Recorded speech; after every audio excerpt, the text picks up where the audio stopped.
Forced to marry, he despised and betrayed his bride. But on the wedding night, he was shocked to discover her secret. The air in Chicago, thick with the promise of a summer thunderstorm, seemed to mirror the turmoil in Ethan's soul. From the top of his penthouse apartment in the Gold Coast neighborhood, the city stretched out like a carpet of twinkling lights, a kingdom he had conquered with ambition and a calculated coldness. He adjusted the Swiss watch on his wrist, a mechanical marvel, while his reflection in the panoramic glass returned the image of a man who seemed to have the world at his feet.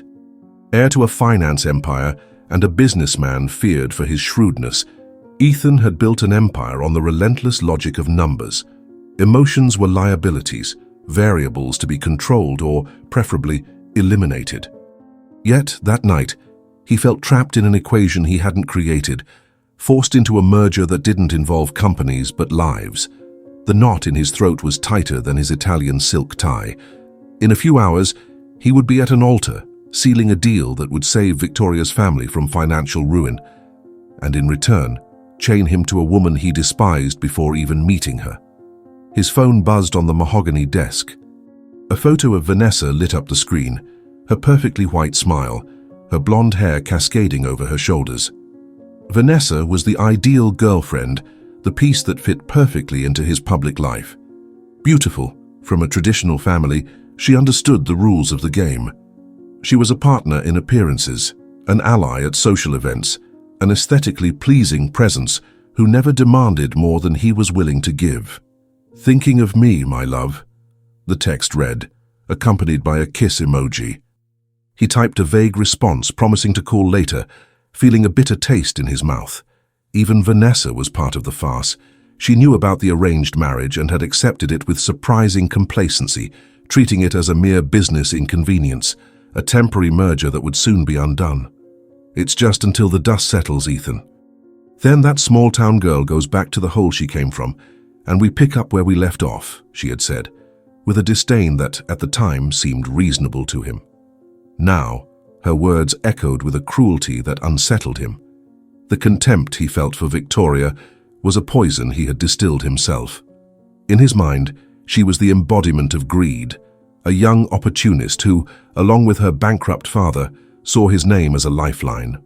He imagined her as a mediocre actress, rehearsing a role of innocent damsel to snag the millionaire. The ceremony was a spectacle of orchestrated coldness, a theater for Chicago's high society. Camera flashes exploded like shooting stars, capturing the couple of the year. Ethan played his part with the precision of an automaton. He smiled at the partners, nodded at the politicians, and raised his glass in empty toasts. But when his hand touched Victoria's for the ring exchange, the contact was icy, almost repulsive. She was visibly trembling, and he interpreted it as the anxiety of a schemer about to seal her plan. Her eyes, large and dark, were fixed on the floor, as if she didn't dare look at him. He felt the stares on them, a mix of envy for the fortune and pity for the arrangement. Each glance filled him with a silent fury. He wasn't a man to be cornered.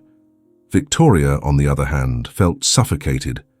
The wedding dress, a creation by a renowned designer that cost more than her family had earned in a decade, felt like a shroud of silk and lace. Each step toward the altar was a walk to the gallows. Beside Ethan, she felt invisible, an expensive ornament at a party celebrating her own sentence. The beauty everyone whispered about was, for her, a curse. It was her face, not her soul, the asset traded to save her father from dishonor. During the reception, he led her through the halls with the firmness of someone guiding a prized possession, not a wife. His fingers on her arm were like steel claws. He smiled for the cameras, but as soon as they turned away, the mask fell, revealing a cutting indifference that made her want to vanish. She saw her father, once a proud man, now laughing too loudly, handing out effusive hugs to men he barely knew. She saw her mother, with a sad and resigned smile, averting her gaze whenever their eyes met. They had sold her, and now she was irretrievably alone. The drive from the reception to the mansion in Lincoln Park was made in sepulchral silence. The luxury car glided through Chicago's streets, but inside the vehicle the darkness was palpable. Ethan kept his gaze fixed on the window, his jaw clenched, ignoring her presence as if she were a ghost. Victoria kept her hands clasped in her lap, her nails digging into her own skin in a vain attempt to feel something other than the overwhelming fear rising in her throat. She glanced at his profile, the hard line of his jaw, the broad shoulders under the impeccable suit. He was objectively a stunning man, the kind who graced business magazine covers, but his beauty was intimidating, a facade for the cruelty she felt emanating from him. Upon arriving at the mansion, a modern palace of glass and concrete that looked more like a museum than a home, they were greeted by a woman with graying hair and a kind gaze. "Welcome, ma'am," she said in a soft voice. "My name is Elena. I'm the housekeeper. I'll be at your disposal for whatever you need." "Thank you, Elena," Victoria whispered, her voice almost inaudible. It was the first drop of human warmth she had received in hours.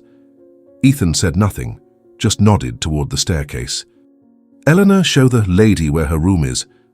The pause before lady was deliberate, a small cut, a way to remind her that her new title was just an empty formality.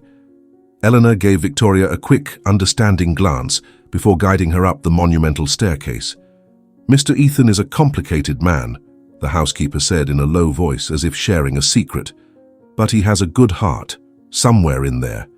Victoria doubted it very much. The room was larger than the entire apartment where she had grown up. A king-size bed with a canopy dominated the center, covered in silk sheets that felt liquid to the touch. A glass door opened onto a private balcony with a view of an impeccably manicured garden. It was a princess's room, a golden cage.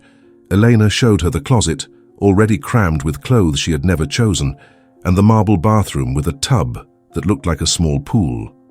Then, with one last sympathetic look, the housekeeper withdrew, closing the door softly and leaving Victoria in absolute solitude. The hours dragged on. Victoria didn't have the courage to take off the dress. She sat on the edge of the bed, her body rigid, every noise in the house making her heart race. She heard the sound of a glass clinking somewhere downstairs, then heavy footsteps. He was coming. The fear that had been a constant buzz became a deafening scream in her mind. The doorknob turned. Ethan entered the room without knocking, his jacket removed, his tie loosened. His eyes scanned the space and landed on her, huddled on the bed. A cynical smile curved his lips. He poured himself a whiskey from a bottle on a small side table and walked slowly toward her like a predator cornering its prey. "So the little opportunist has finally arrived at her castle. Are you happy? The price was high, but your father seemed satisfied with the deal." Victoria swallowed hard, unable to respond. His words were exactly as she expected, cruel, direct, humiliating. He stopped a few steps away from her, swirling the whiskey glass in his hand. "Let's make things clear, Victoria. You're here for one reason, to give my family the business merger they wanted so badly, and eventually an heir to keep up appearances. Beyond that, your existence in this house will be irrelevant to me. You'll have everything money can buy, clothes, jewelry, trips. In return, you won't ask questions, you won't meddle in my affairs, and above all, you won't pretend this is a real marriage." He paused, waiting for a reaction. When she remained silent, just visibly trembling, his irritation grew. He expected tears, pleas, or perhaps a spark of defiance from a cornered schemer. Her terrified silence unsettled him. "Aren't you going to say anything?" he growled, stepping forward. "Aren't you going to try to convince me of your innocence? Say you've fallen madly in love with the millionaire ogre?" I don't know what to say," she finally managed, her voice choked. "Ah, you don't?" he mocked, getting even closer, until she could smell the whiskey and the expensive cologne he wore. He leaned in, his face inches from hers. "Then I'll say it for you. You're a commodity, bought and paid for.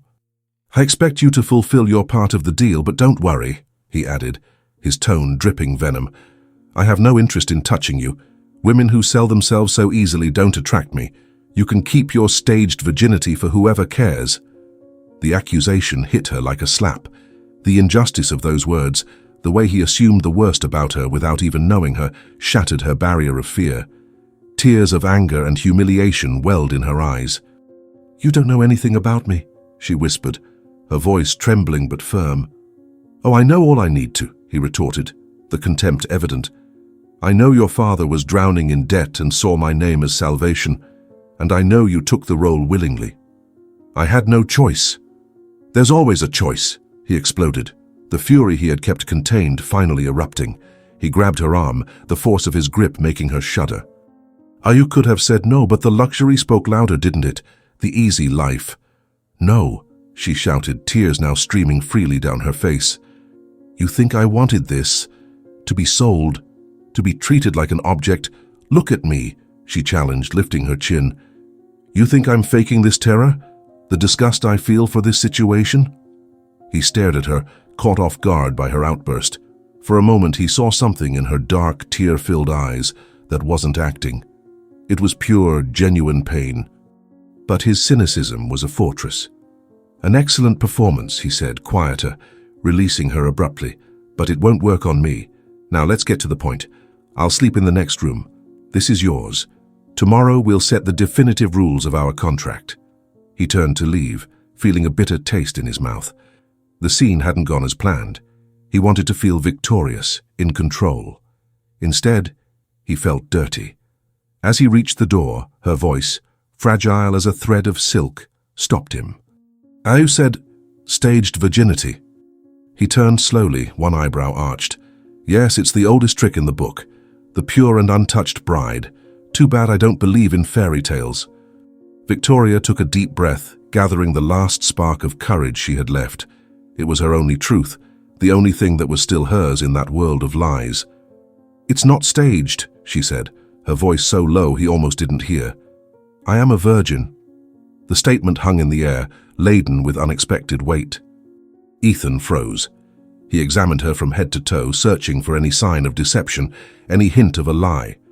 But all he found was a pair of terrified and sincere eyes, a pale face streaked with tears, and a vulnerability so raw it was almost impossible to fake. His certainty, the armor of arrogance that protected him, began to crack. He laughed, but the sound came out hollow, without conviction. "Nice try." "It's the truth," she insisted, her chin trembling. "My father sold me to you, but he couldn't take my honor. No one could. I was saving it for someone who loved me."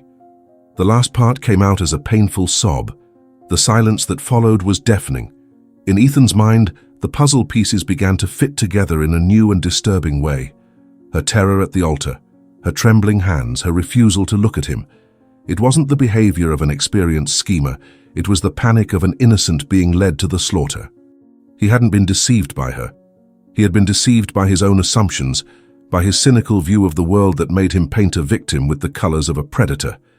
The contempt he felt dissolved, replaced by a wave of something he couldn't name. It was a mix of shock, guilt, and overwhelming confusion. He looked at her, really looked at her for the first time, and didn't see the trophy, the bargain, the liar. He saw a terrified girl, alone, trapped in a snare as cruel as his own. Without another word, he turned and left the room, closing the door behind him with a soft click that sounded like thunder in the mansion's quiet. In the hallway, Ethan leaned against the wall, his head in his hands. The plan to humiliate her was in pieces, and in place of his icy anger, an uncomfortable question began to form. If she was the victim, what did that make him? The next morning dawned in a tense, almost reverent silence. The storm from the night before had washed Chicago's sky clean, leaving behind a crisp blue and fresh air that contrasted with the heavy atmosphere inside the mansion. Victoria had barely slept, haunted by the emotional roller coaster of the wedding night. The image of Ethan's shocked face before he withdrew was etched in her mind. She didn't know what to expect. Another wave of accusations, an even colder contempt. With her heart pounding against her ribs, she put on one of the simple dresses Elena had provided, feeling like an imposter amid the luxury, and went down to the dining room. The space was as vast and imposing as the rest of the house, with a polished oak table that could seat 20. Ethan was already there, seated at the head, reading the news on a tablet. He looked up when she entered. There was no warmth in his gaze, but the cutting contempt from the night before was gone, replaced by a neutral, almost analytical expression. "Good morning," he said, his voice even. Elena told me you like bagels and coffee with cream. I had them prepared." Victoria froze for a second. The small consideration was so unexpected it left her speechless. It was a minimal, almost impersonal gesture, but after the cruelty of the previous night, it sounded like a peace treaty. Thank you," she stammered, sitting as far away as etiquette allowed, at the other end of the mile-long table. Silence settled in again, broken only by the clink of silverware. She ate in small bites, feeling his eyes on her occasionally.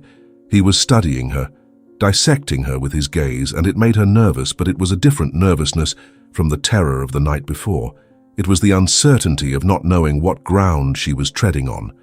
The fragile truce was abruptly interrupted by the arrival of an older woman, elegantly dressed in a designer suit and a pearl necklace that seemed to radiate disapproval. Her hair, perfectly styled in a bun, framed a face where arrogance was etched in every line. It was Patricia, the family matriarch, a woman who viewed the world through the lenses of status and power. "Ethan, darling," she said, her voice affected, before air-kissing near his cheek. Her icy eyes then landed on Victoria, sweeping her up and down. "And you must be the bride." The word sounded like an insult. "Mother," Ethan said, his tone suddenly colder. "This is Victoria. My wife." "Wife, of course," Patricia murmured, sitting down and continuing her critical assessment. "Quite a simple dress for the lady of the house, don't you think? I expected something more appropriate for our name." Victoria's face burned. She felt like shrinking, disappearing under the table. The humiliation was served cold that morning. Before she could think of a response, Ethan's voice cut through the air, precise as a scalpel. "Her dress is fine, Mother, and she doesn't need your approval to wear it." The sharpness in his voice was unmistakable. Patricia's eyes widened, clearly surprised and offended by her son's defense. Victoria looked at Ethan, stunned. He hadn't defended her with kindness, but with an icy authority that effectively silenced his mother. Patricia, realizing she had lost the first battle, changed the subject, talking about an art auction. But the mood at the table had shifted. Ethan, the man who had humiliated her, had protected her. The confusion inside Victoria deepened, becoming a labyrinth of contradictory emotions. In the days that followed, Ethan maintained a calculated distance. He left early for the company's headquarters in the Loop and returned late, and they rarely crossed paths. However, Victoria felt his presence in other ways, in small, almost imperceptible changes. He had left clear instructions that no one was to bother her. He had ensured Elena was always available for whatever she needed. He didn't speak to her, but somehow he was building a bubble of neutrality around her, a demilitarized zone in that Cold War. Free from his direct hostility, Victoria began to explore her new environment with the caution of a frightened animal. The mansion was cold and impersonal, but she found small refuges. The library, with its smell of old books and leather, became a sanctuary, and the garden, an oasis of life amid the sterile architecture, was where he found her one afternoon.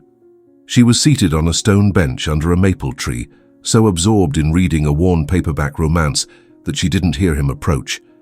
It was a book she had brought from her old home, one of the few personal belongings she had there. Ethan stopped at a distance, observing her. The afternoon sunlight filtered through the leaves, creating patterns in her dark hair. In that soft light, with a serene expression on her face, she looked even younger and more out of place. He noticed the simplicity of her gestures, the way she smiled at a passage in the book, the kindness with which she greeted a gardener passing by. Nothing in her behavior screamed, "Gold digger." Everything about her whispered a genuineness that disturbed him deeply. He fought against his instincts. Years of distrust and betrayals had taught him to always look for the ulterior motive, the hidden agenda. But with Victoria, he found nothing. Gathering an impulse he didn't understand, he stepped forward. "What are you reading?" he asked. Victoria jumped, the book nearly falling from her hands. "Mr. Ethan!" she exclaimed, her face flushing. I didn't hear you coming." "Just Ethan," he corrected, his voice softer than intended. He approached and looked at the book cover. It was a classic romance, nothing sophisticated. "Is it good?" he pressed. "Yes," she replied, surprised by the question. "It's my favorite story, about finding beauty in the most unexpected things." The phrase hung between them, laden with unintended meaning. He just nodded, the words stuck in his throat. It was their first real conversation, devoid of accusations or formalities. It lasted less than a minute, but it was enough to crack a layer of ice. He walked away, leaving her with a racing heart and a new sensation blooming in her chest: curiosity. The truce, however, was too fragile for the outside world. 2 weeks after the wedding, Ethan announced they would have to attend a charity gala. "It's important for the company's image." "For our image," he said, the last part spoken with an almost imperceptible hesitation. Panic overwhelmed Victoria. The idea of facing high society, the stares, the whispers, was terrifying. On the night of the event, she looked at herself in the mirror, wearing a blue silk dress that Elena had helped her choose. It was elegant and understated, but she felt like a fraud. Ethan entered the room to call her. He stopped at the door, his gaze sweeping over her for a moment. For a fraction of a second, she thought she saw a glint of admiration in his eyes, but he quickly masked it with his usual indifference. "Ready?" he asked. She nodded, and he offered her his arm. The contact of her hand on his suit sleeve sent an electric shock through her body. The ballroom was a whirlwind of glitter and forced conversations. Victoria clung to Ethan's arm like a lifeline, smiling shyly at the people introduced to her. She could feel the appraising looks, the women measuring her from head to toe, trying to find a flaw. That's when Vanessa approached, gliding through the room with the confidence of a panther. She wore a red dress that seemed sewn onto her body. Her smile was brilliant, but her eyes were hard as diamonds. "Ethan, darling, I thought you'd hidden from the world," she said, her voice a dangerous purr. She ignored Victoria completely. "Vanessa," Ethan replied, his body subtly stiffening. "Always a pleasure." Vanessa's eyes finally fixed on Victoria, a glint of disdain passing through them. "And this must be the new Mrs. Hawthorne. What a meteoric rise. Is it true what they say, then, that you charmed him with that fairy tale innocence of yours?" The venom in her voice was unmistakable. Victoria felt the blood drain from her face. The people around them quieted, eager for the drama. It was a public humiliation, calculated to destroy her. She opened her mouth to respond, but no words came out. She felt Ethan's arm tense under her hand. "Vanessa," he said, his voice low and lethal, slicing through the air like a blade. "I think you're confusing innocence with class, something Victoria has in abundance and that you, apparently, lost somewhere along the way." Vanessa's smile faltered. The insult was so direct, so brutal, it left her speechless. Ethan didn't wait for a response. He squeezed Victoria's hand reassuringly and led her away, leaving Vanessa in the middle of the ballroom with her face twisted in a mask of fury and humiliation. "Let's get some air," he said to Victoria, guiding her to the tranquility of a terrace overlooking the city lights. They stood in silence for a long time, the sound of the party distant. Victoria trembled, no longer from fear, but from an overwhelming emotion she couldn't identify. "Thank you," she whispered, finally breaking the silence. Ethan looked at her, the city horizon reflected in his eyes. "She had no right to speak to you that way." "Why did you do that?" she asked, her voice genuinely curious. "You hate me." He turned to face her, the night breeze ruffling a lock of his hair. His expression was serious, unreadable. "I don't hate you, Victoria," he said, and it sounded like he was admitting it to himself for the first time. "I hate the situation we were put in, but you're my wife, and no one will disrespect you while you carry my name." That night on the way back home, the silence in the car was no longer one of hostility or awkwardness. It was a silence charged with possibilities, unspoken questions, and a new, fragile connection forged in the fire of an enemy's attack. Upon arriving at the mansion, he escorted her to her bedroom door. For an instant, their gazes met and held, and a current of pure tension passed between them. He seemed about to say something more, but just nodded and headed to his own room. Victoria entered and leaned against the door, her heart pounding uncontrollably. That man of ice, her contractual executioner, had become her protector. And that truth was somehow more frightening and infinitely more dangerous than all his contempt. The barrier between them wasn't just giving way, it was about to explode. And on a hot night, in the solitude of that same balcony that had witnessed the start of the truce, the accumulated tension finally found its release. He found her there, looking at the stars, and the conversation began hesitantly, about the sky, about life, about the loneliness they both felt. The words became more personal, the defenses fell, and the physical proximity became unbearable. He turned to her, his face inches from hers, and the attraction that had been growing between them, restrained and confused, exploded, becoming undeniable. Slowly, as if fearing she might disappear, he raised his hand and touched her face. "Victoria," he murmured, her name like a prayer, and then he kissed her. The kiss started tender, a request for permission, but the tenderness quickly gave way to something deeper, hungrier.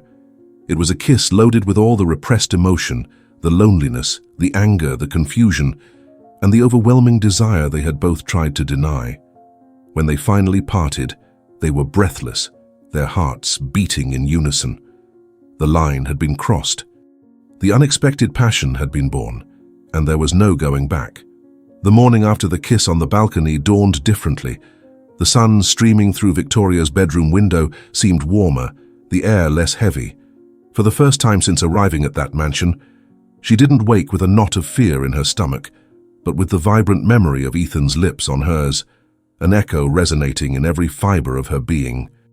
That kiss had demolished the last walls between them, replacing the fragile truce with an intimate connection, terrifying in its intensity. When she went down for breakfast, he was already at the table.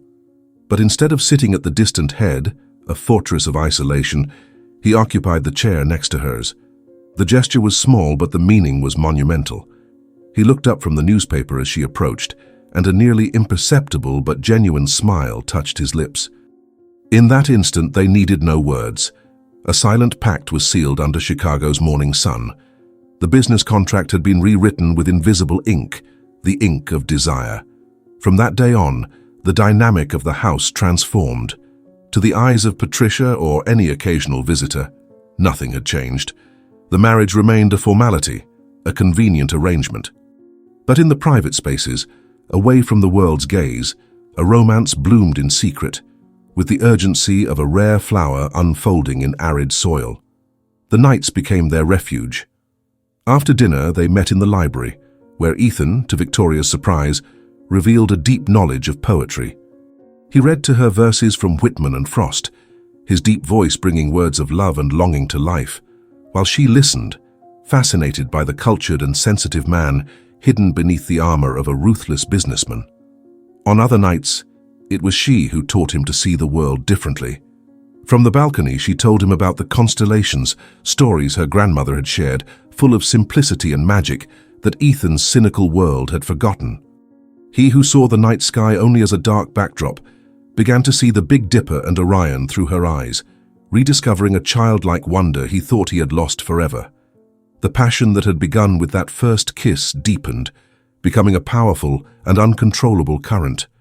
The doors separating their rooms, once physical and emotional barriers, were opened. The lonely nights came to an end.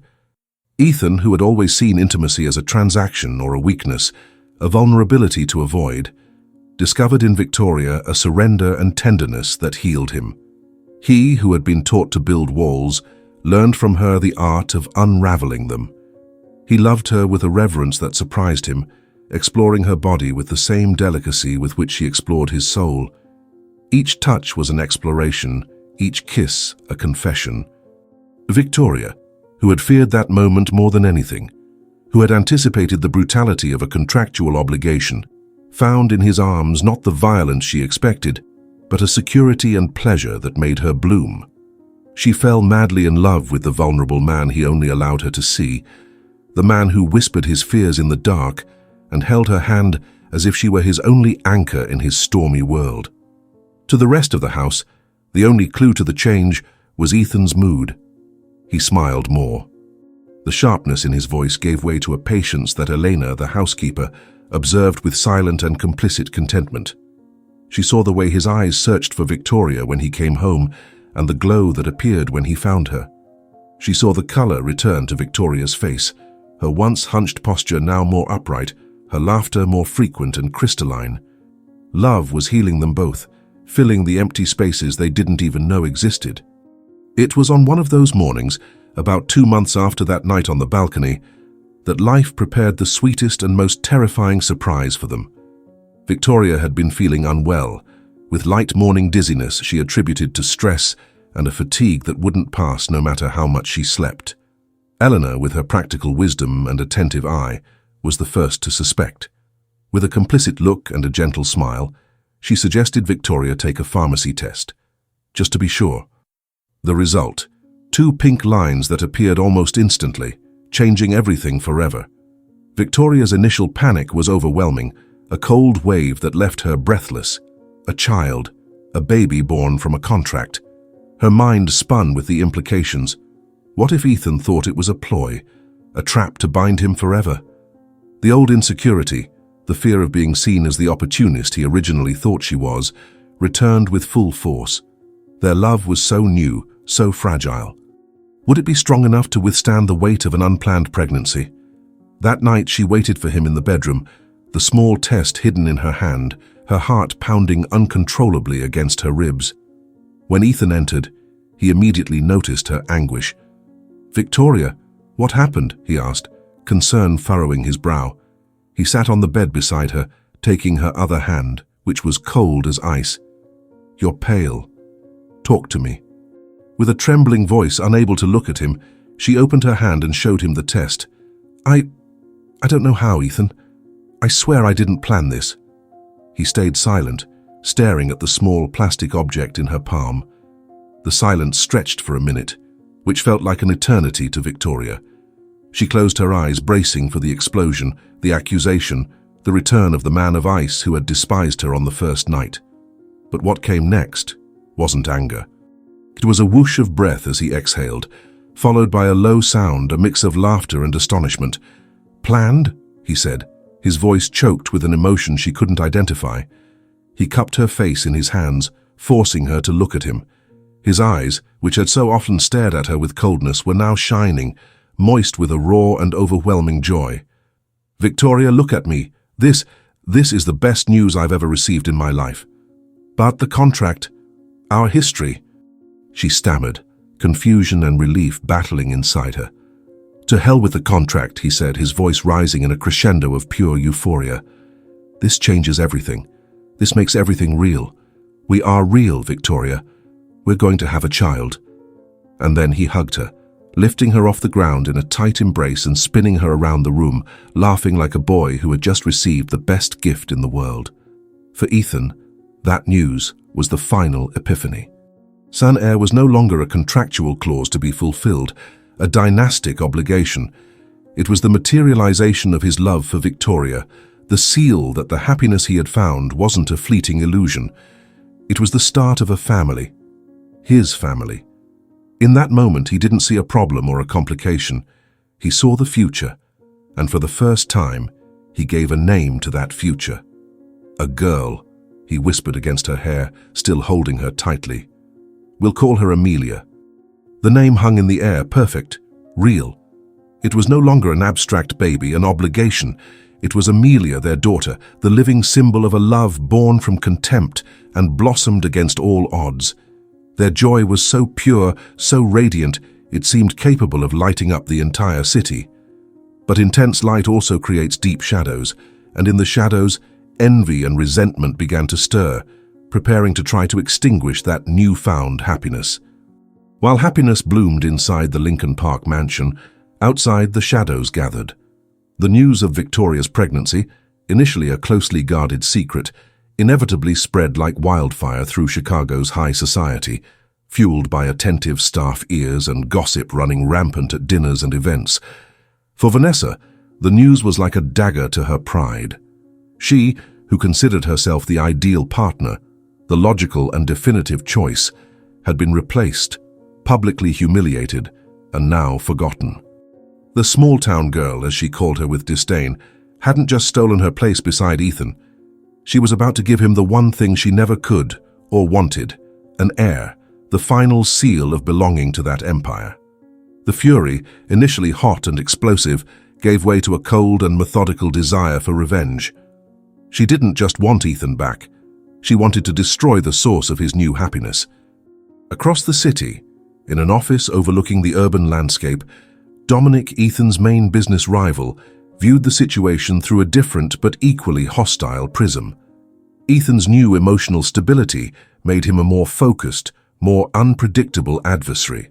The old Ethan, cynical and emotionally distant, was a book Dominic knew how to read. This new Ethan, happy and motivated, was a dangerous unknown. Moreover, the idea of his arch-enemy finding domestic bliss was a personal insult. The mutual contempt they felt for each other was the fuel that drove both their careers. It was Vanessa who made the first move. She arranged a meeting with Dominic at a discreet and elegant bar in Wicker Park, a place where deals of all kinds were sealed in the shadows.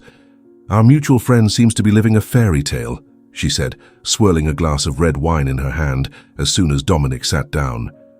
"Domestic bliss never suited him. It's revolting," Dominic replied, signaling the waiter.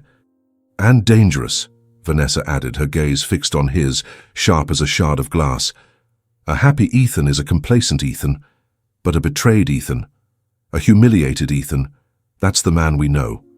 Ruthless, destructive, and above all, vulnerable." Dominic smiled, a slow and predatory smile, understanding exactly where she was going. "And what do you have in mind, dear Vanessa? A scandal?" "Something much better," she said, leaning forward, her voice a conspiratorial whisper. "Ethan may have fallen for that girl's purity, but deep down he's still the same cynical man. His biggest fear isn't losing money, it's being made a fool, especially by a woman. The wound from the last betrayal he suffered years ago never truly healed. We just need to poke it." The plan they hatched that night was cruel and meticulous. Dominic would use his charm to approach Victoria under a pretext she couldn't refuse. A forged emergency involving her mother, who lived in a smaller town in Illinois. He would be the solicitous gentleman, offering help. "Just a concerned friend," he would say. They would stage a situation, take photos from a compromising angle. A hug that looked like a kiss, a conversation that seemed like an intimate confidence. While Dominic prepared the visual trap, Vanessa would handle the psychological part.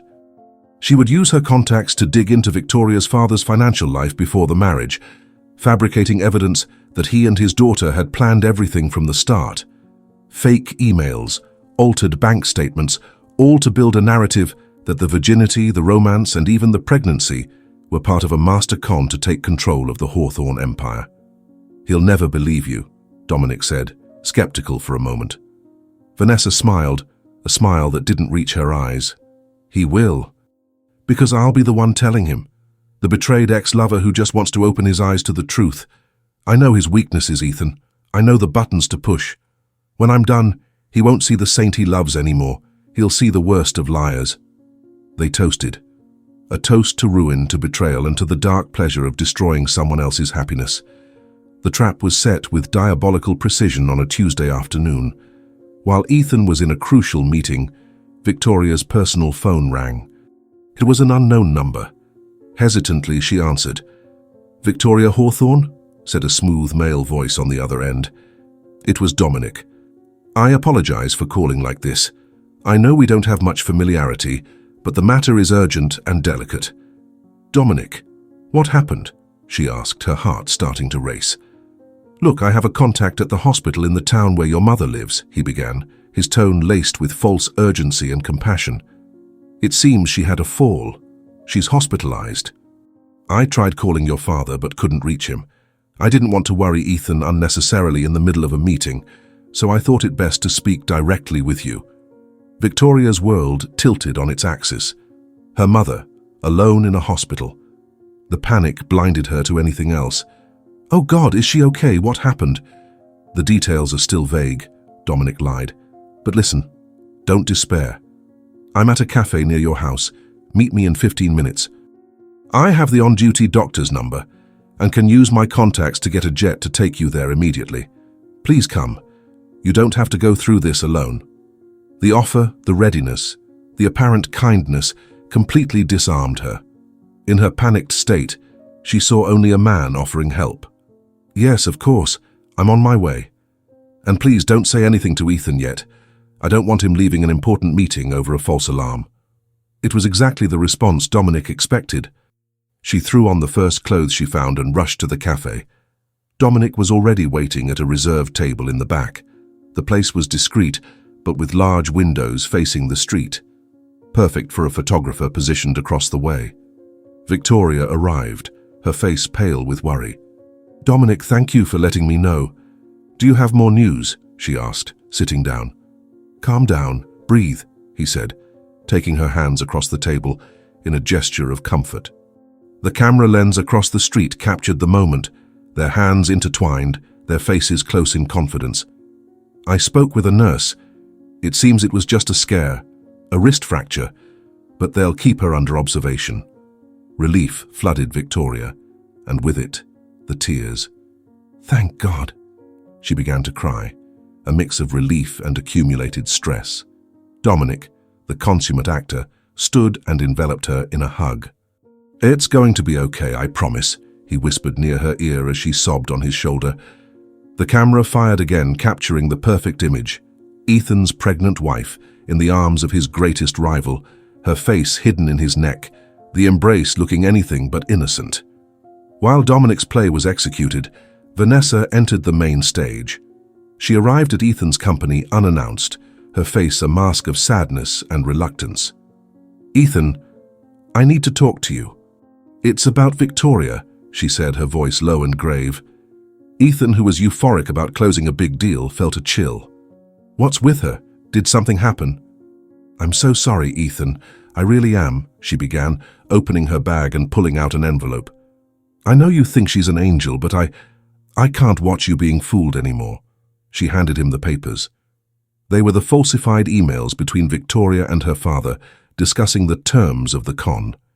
They were the altered bank statements, showing a substantial payment to Victoria's father's account right after the pregnancy news became public.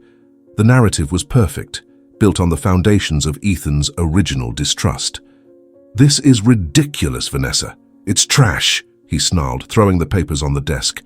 "I know Victoria, she wouldn't do this." "Do you know the woman you fell in love with?" Vanessa retorted, her eyes full of false compassion. "But you don't know the actress she was raised to be. She studied you, Ethan. She knew your history, your distrust. She used the one thing that could break you, innocence. And the pregnancy, that was checkmate, the guarantee she'd have everything." Ethan's mind was a whirlwind. The old insecurities, the ghosts of past betrayals, began to emerge from the depths where he thought he had buried them. He wanted to scream, throw her out of his office, but a poisonous seed of doubt had been planted. Then, Vanessa delivered the final blow. "I know it's hard to believe," she said, pulling her phone from her bag, "but maybe this will help open your eyes." She turned the screen to him, and there it was. The first photo, Victoria and Dominic, holding hands across the cafe table. And the second, the most damning, Victoria in Dominic's arms. The intimate and prolonged embrace. "This was taken 20 minutes ago," Vanessa said softly. "While you're here building a future for your family, she's seeking comfort in the arms of the man who hates you most in the world." Ethan's world collapsed. The image, combined with the documents, was irrefutable to a mind already predisposed to distrust. The pain was so sudden and intense it stole his breath. It wasn't anger, it was agony. The woman he loved, the mother of his daughter, the only person he had finally learned to trust. It was all a lie. The cruelest and most elaborate of all. The poison of doubt, carefully prepared by Vanessa, had found its way to his heart. And now, it began to necrotize everything he believed was real. When Victoria got home, the relief from knowing her mother was fine, mixed with genuine gratitude for Dominic's unexpected help. She entered the mansion feeling calmer, eager to share the scare and the relief with Ethan. She found him in the living room.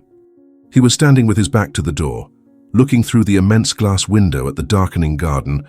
There was a bottle of whiskey and a nearly empty glass on the table beside him, a silent sentinel of the coming storm. His posture was rigid, a statue of tension. "Ethan, you're home early," she said, with a smile that died before fully forming. "I had a scare today, my mother, but everything's fine now." He turned slowly, His face was a mask of fury and pain she had never seen. It was the face of the man from the first night, but 1,000 times more terrifying, because now it was the face of a man she loved. "Your mother," he said, his voice low and hoarse, a restrained growl, or the perfect excuse for a rendezvous. Before she could process the accusation, he grabbed an envelope from the table and threw its contents at her feet. The photos scattered across the Persian rug like dead leaves. Victoria looked at the images, her heart freezing instantly. She saw herself with Dominic, the scenes taken out of context, twisted into something dirty and treacherous, the comforting touch of hands, the hug of relief, all perverted by a malicious camera lens. "Ethan, it's not what it looks like. I can explain," she pleaded, tears welling in her eyes, panic replacing confusion. "Explain?" he laughed, a broken and terrible sound that echoed through the silent room. "Explain how you and your father planned every step. The virgin bride, the sweet wife, and the devoted mother. What a performance, Victoria, worthy of an award. I was a fool, a complete idiot, for believing a single word from you." "No, that's not true," she sobbed, taking a step toward him, her hand extended in a mute plea. "Don't touch me," he shouted, recoiling as if she were poison, the movement abrupt and full of repulsion. The words that came from his mouth next were the cruelest he could utter, designed not just to hurt, but to destroy. "I should have known it was too good to be true. Women like you don't change. They just refine the con. Tell me, was the plan always this? Seduce me, get pregnant, and then run off with your lover?" He paused, his gaze dropping to her belly, where Amelia was growing, with a contempt that shattered her into 1,000 pieces. "Even this child. How much is her share in the deal?" The accusation was so monstrous, so unimaginable, that it dried Victoria's tears. The love, the hope, the happiness she had built so carefully all turned to ashes. The man before her wasn't her Ethan, the man who read poetry and made her laugh. He was a stranger, a monster consumed by his own venom. And in the coldness of those eyes, she realized the most painful truth of all. He had never truly trusted her. Not really. His love was conditional on her perfection, and at the first sign of doubt, he had condemned her without trial, without a right to defense. "Get out," he hissed, the final word, the expulsion sentence. "Pack your things and disappear from my house and from my life." She said nothing more, there was nothing left to say. She just looked at him, her broken heart stamped on her face, a look of desolation so deep that for an instant it almost cracked his armor of rage. But Vanessa's poison was too strong. In that look he saw the woman he loved die, and he didn't understand that he was the killer. She turned and climbed the stairs in silence, each step a monumental effort.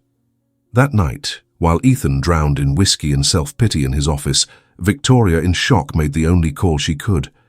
To Rebecca, her childhood friend, the only person in the world who knew her before she became Ethan Hawthorne's wife. Rebecca heard her friend's broken voice and didn't need details. "I'm coming to get you. Pack a small bag. You're not staying there another minute." Devastated, Victoria took only the essentials, leaving behind the jewelry, the designer clothes, all the paraphernalia of that fake life. The only thing that mattered was the small life inside her.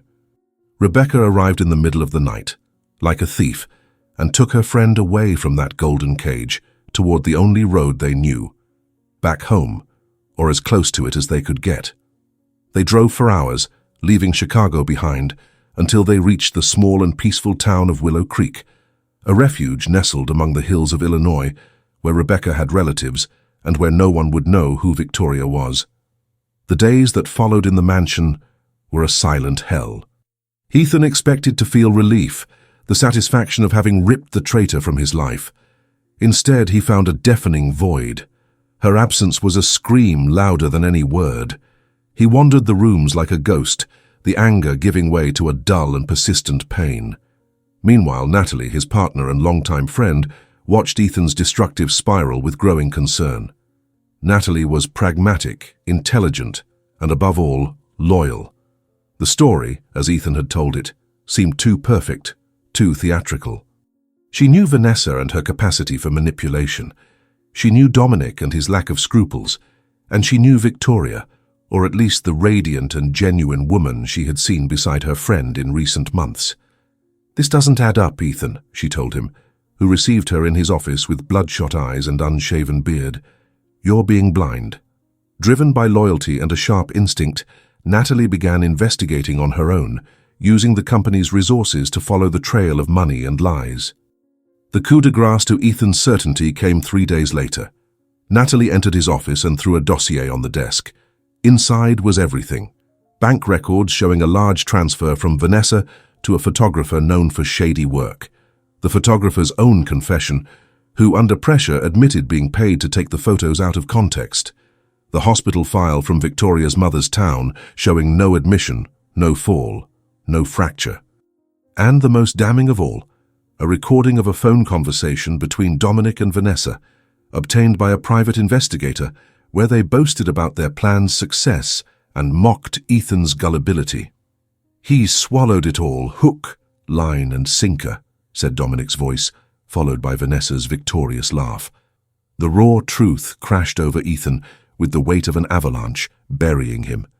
He hadn't been betrayed by Victoria. He had been betrayed by his own cynicism, by his chronic inability to trust, by the old wound he allowed Vanessa and Dominic to use against him.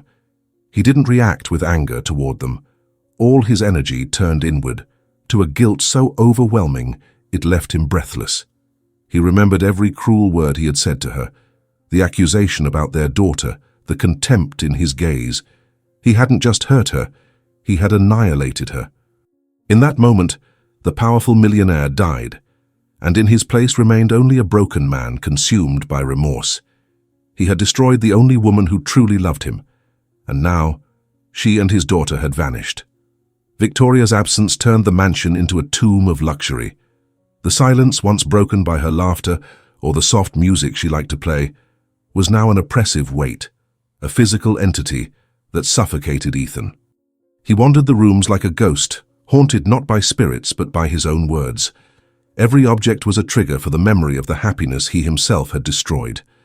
The nursery, with walls painted in a soft yellow they had chosen together, was a torture chamber. He entered there and was swallowed by a devastating emptiness, the image of Victoria's shattered face haunting every thought. The truth, revealed by Natalie, brought no relief, only the agony of clarity. He wasn't the victim, he was the executioner. His only mission, his only reason to exist became finding her. He mobilized all his resources, but Victoria, with Rebecca's help, had vanished without digital traces. Desperate, he went to Elena, not as a boss, but as a penitent man.